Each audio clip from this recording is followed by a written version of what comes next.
Like کریں، subscribe کریں، bell icon کو دبائیں تاکہ ہماری ویڈیو سب سے پہلے آپ کے پاس پہنچ سکے۔ پہلا سوال تو میں آپ سے یہ کرنا چاہوں گا کہ حج کا معنی کیا ہوتا ہے اور حج کسے کہتے ہیں؟ لفظ حج اس کے معنی ہوتا ہے ارادے کے، قصد کے، یہ لغوی معنی ہے، اور اصطلاح شریعت میں احرام پہن کر مخصوص اوقات میں اللہ کے گھر کا طواف اور عرفات کے وقوف کو حج کہا جاتا ہے۔ سوال یہ پیدا ہوتا ہے کہ ہم سفر حج کے لیے کیوں جا رہے ہیں اور جاتے وقت ہماری نیت کیا ہونی چاہیے؟ آج ہم بہت سارے حجاج کرام کو دیکھتے ہیں کہ سفر حج سے واپسی کے بعد ان کی زندگی میں جو تبدیلی نظر آنی چاہیے، جو انقلاب نظر آنا چاہیے، وہ ان کی زندگی میں نظر نہیں آتا۔ ایک دور تھا کہ آپس میں کوئی اختلاف ہو اور کوئی درمیان کے اندر صاحب تشریف نہ آئیں تو یہ کہا جاتا تھا یہ حاجی صاحب ہیں، اب جو یہ کہہ دیں ہم ماننے کے لیے تیار ہیں۔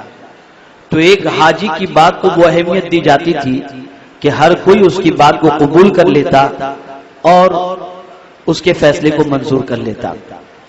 آج سچویشن یہ ہے کہ حج کو جانے سے پہلے جو عادتیں ہوتی ہیں، حج سے پلٹنے کے بعد ان عادتوں میں کوئی خاص تبدیلی نہیں ہوتی، بلکہ جانے کے پہلے جو عادتیں تھیں کچھ دنوں تک ان عادتوں سے بندہ پرہیز کرتا ہے اور پھر جیسا تھا ویسا ہی ہو جاتا ہے۔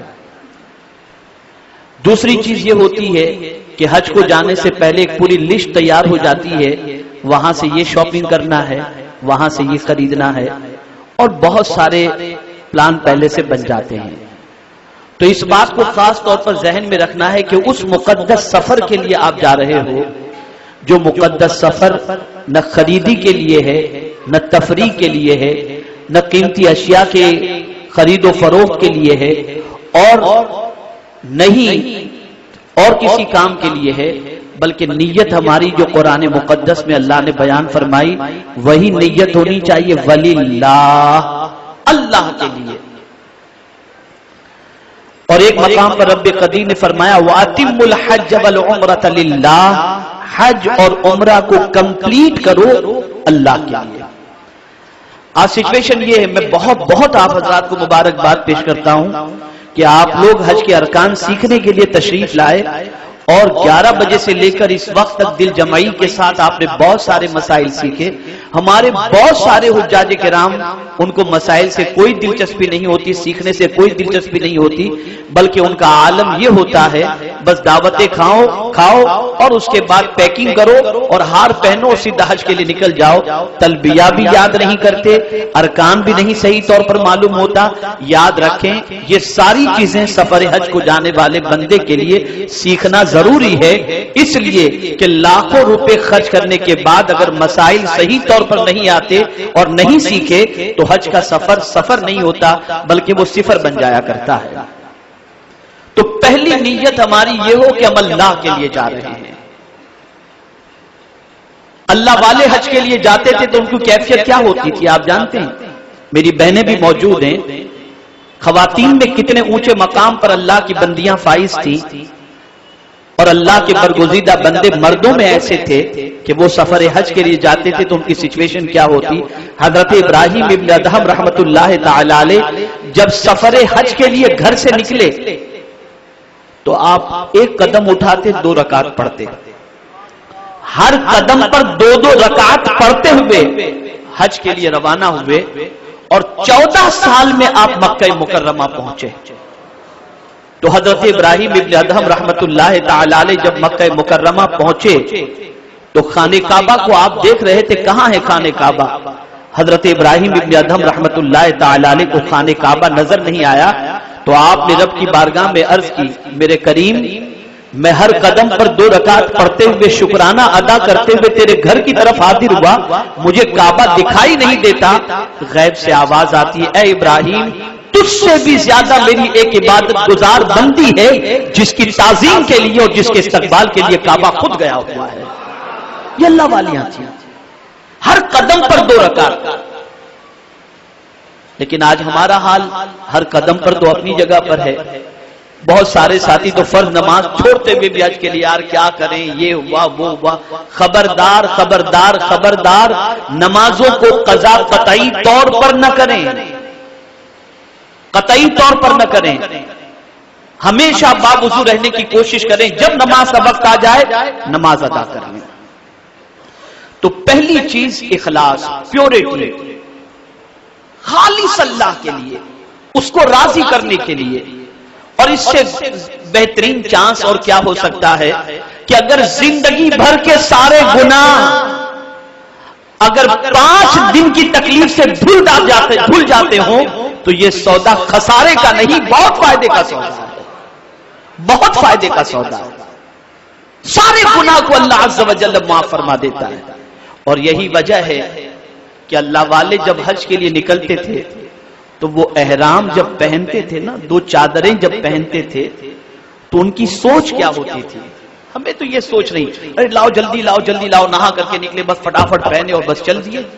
لیکن اللہ والوں کا یہ حال نہیں ہوتا تھا. ان کی سچویشن جدا ہوتی تھی. ایک بزرگ فرماتے ہیں، ایک صاحب جب حج کر کے تشریف لائے تو ایک بزرگ نے ان سے پوچھا کہ آپ نے حج ادا کر لیا؟ کہا ہاں. کہا اچھا یہ بتائیے کہ آپ نے احرام کی چادر جب پہنی تھی تو آپ نے کیا نیت کی تھی؟ تو وہ چپ رہے. تو وہ بزرگ فرماتے ہیں شاید تم نے احرام کا حق ادا نہیں کیا. وہ چونک گئے. عرض کرتے ہیں حضور احرام کا حق کیا ہے؟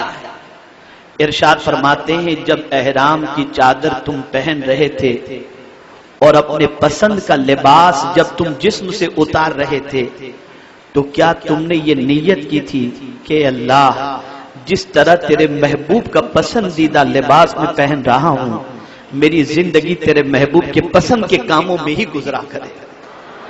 آج جس طرح میں نے اپنی پسند کا لباس اتار دیا اسی طریقے سے آج کے بعد میں اپنی پسند کے کوئی کام نہ کروں، جو بھی کام کروں تیرے محبوب کے پسند کے کام کروں. کیا یہ نیت تم نے کی تھی؟ اس نے کہا نہیں. تو ارشاد فرماتے ہیں تم نے احرام کا حق ادا نہیں کیا. پھر ارشاد فرماتے ہیں کہ تم سفر کے لیے جہاز پر یا سامان سفر جو سواری تھی اس پر سوار ہوئے تو کیا تم نے سوچا تھا؟ وہ عرض کرنے لگا حضور آپ ارشاد فرمائے کیا سوچنا چاہیے؟ میرے ذہن میں تو کوئی ایسا تصور نہیں تھا. ارشاد فرماتے ہیں یہ تصور کرنا چاہیے تھا کہ یہ تمہاری زندگی کا آخری سفر ہے اور جس طریقے سے مرنے کے بعد قبر سے اٹھائے جاؤ گے اور مولا کی بارگاہ میں حاضر کیے جاؤ گے ایسے ہی آج اللہ کی پکار پر لبیک کی صدا کہتے ہوئے تم اللہ کی بارگاہ میں جا رہے ہو. اس سفر کو اپنی زندگی کا آخری سفر تصور کرنے کی کوشش کرنی چاہیے. کیا تم نے یہ کیا تھا؟ کہا نہیں. تو ارشاد فرماتے تم نے سفر کا حق ادا نہیں کیا.